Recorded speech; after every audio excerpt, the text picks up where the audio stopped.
তুমি যদি আমার হও, এই সম্পত্তি হবে তোমার। সত্যি বলছো এই বাড়ি আমার হবে? হ্যাঁ, আমি একা থাকি তো, একা একা ভাল লাগে না। তুমি যদি আমার থাকো না কাছে, তাহলে সব কিছু তোমার হয়ে যাবে। তাহলে তো ভালোই হলো, তুমিও একা আর আমি পেলাম তোমার দেখা। এখন থেকে এই বাড়ির মালিক অর্ধেকটা আমি। ও মাই সুইট বেবি, কেমন লাগলো এই বাড়িটা? বেবি, এটা আবার কে? তুমি না বললে তুমি এই বাড়িতে একা থাকো, তাহলে এটা আবার কে? কি ব্যাপার, আমার সাথে ফান করতেছো তুমি? তুমি আমাকে চিনতে পারছো না? কে আপনি? দেখো, ফান করা বাদ দাও, সামনে বাবা বসে আছে। বাবা সামনে? কোথায় সামনে বাবা বসে আছে? কার বাবা? পাপড়ি, এটা যোগ করার সময় না, প্লিজ। আমরা পরে মজা করব, এখন চলো আমরা কাজের কথা বলি। আপনার সাথে কে যোগ করতেছে শুনি? আমি ভাবছি যে আপনি যে বাবা বলছেন, আপনার বাবাটা কে? এখানে তো আমি আর আমার জানটুস। জানতোস মানে? বাবা কোথায় তোমার? আপা, তুমি কি আমার সাথে ফান করতেছো? দেখো তো কি বিপদে ফেলালো। তুমি বলো না। আমি কি বলবো? আমি তো কিছুই বুঝতে পারছি না আগা মাথা। ও বলছে তুমি ওর বাবা, আর তুমি বলছো তুমি এই বাড়িতে একা থাকো, তোমার কেউ নাই, কিচ্ছু নাই, আমি তোমার সবকিছু। তাহলে এই ছেলেটা কোত্থেকে আসলো? না, আমি আসছি, আমি এই যে মাত্র আসমান থেকে আসছি, আসমান থেকে টপ করে এই যে এখানে ছাদ ছিদ্র হয়ে আমি এখানে বসছি। হ্যাঁ, আমি এলিয়েন। আমাকে চিনতে পারছেন না? আমি এলিয়েন। আসলে কি জানো, ও আমার ছেলে ছিল, কিন্তু ওকে আমি ত্যায্য করবো। এই বাড়িতে শুধু তুমি আর আমি থাকবো। মানে?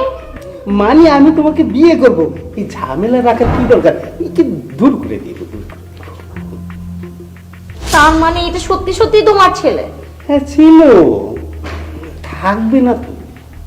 তাহলে ঠিক আছে, যদি তুমি তোমার ছেলেকে বাড়ি থেকে বের করে দিতে পারো আর সব সম্পত্তি আমার নামে লিখে দিতে পারো, তাহলে আমি তোমাকে বিয়ে করব। আমিও রাজি। পাপড়ি, এগুলো তুমি কি বলছো? আমাদের এতদিনের ভালোবাসা, এতদিনের সম্পর্ক, আমরা বিয়ে করার প্ল্যান করেছি। আমরা প্ল্যান করেছিলাম আমাদের ছোট্ট একটা বেবি হবে, তাকে নিয়ে আমরা সুখে শান্তিতে বসবাস করব। তুমি সামান্য একটা বৃদ্ধ লোকের জন্য আমাকে পর করে দিচ্ছ? তুমি আমাকে চিনতে পারছো না? স্ট্রেঞ্জ। লিসেন, কাকে বৃদ্ধ লোক বলছো? টাকার কাছে কেউ বৃদ্ধ আর ইয়াং নেই। এখন যার কাছে টাকা আছে তারই গুণগান আছে। তোমার কাছে টাকা নেই, তো আমিও তোমার কাছে নেই। এই যে যে সম্পত্তি দেখছো, এগুলো সব কিছু তোমার বাবার। তোমার বাবা মানে এই সব সম্পত্তি হচ্ছে আমার এই জানের। আর আমার জানের যেহেতু সবকিছু, আমার জান যদি তোমাকে বাড়ি থেকে লাথি মেরে বের করে দেয় না, তখন তুমি হবে পথের ফকির। Wow, what a power of money. হ্যাঁ বাবা, ও না হয় ছোট মানুষ, ও ভুল করতে পারে, এটা খুবই স্বাভাবিক। তুমি কি করে ওর সাথে তাল মেলাচ্ছ? বাবারে, তুই তো জানোস তোর মা মারা গেছে অনেক আগে।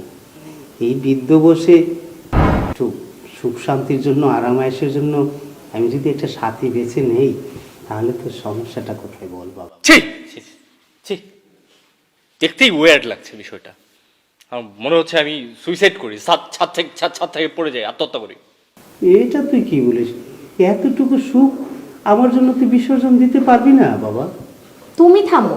এই, তুমি যদি ছাদ থেকে পড়ে লাফিয়ে মারা যাও, তাহলে তো আমাদের জন্যই ভালো। আমাদের পথ ক্লিয়ার, আমাদের পথে মাঝখানে আর কেউ থাকবে না। মরে যাও, যাও, এখন যাও।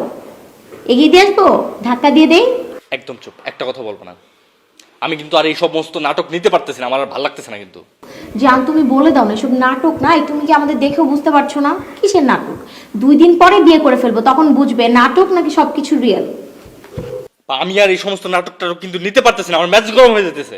তো মিজাজ গরম হলে কি হয়েছে?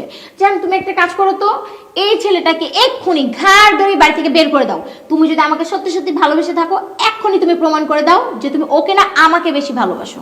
প্রমাণ করে দাও। ঠিক আছে, ঠিক আছে, বের আমি করব, সবাইকে বের করব, তবে ওকে না, তোমাকে। আমাকে মানে? তুমি কি আমার সাথে মজা করছো? আরে মজা তো তুমি আমাদের সাথে করছো।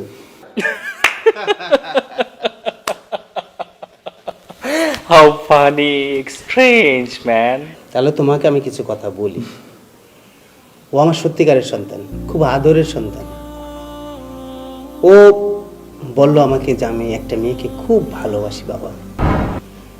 তাই আমি সেটাকে মেনে নিলাম যে আমার সন্তান সুখে থাকার জন্য একটা মেয়েকে ভালোবাসে, সেই ভালোবাসাটা আমি প্রত্যাখ্যান করতে পারি না।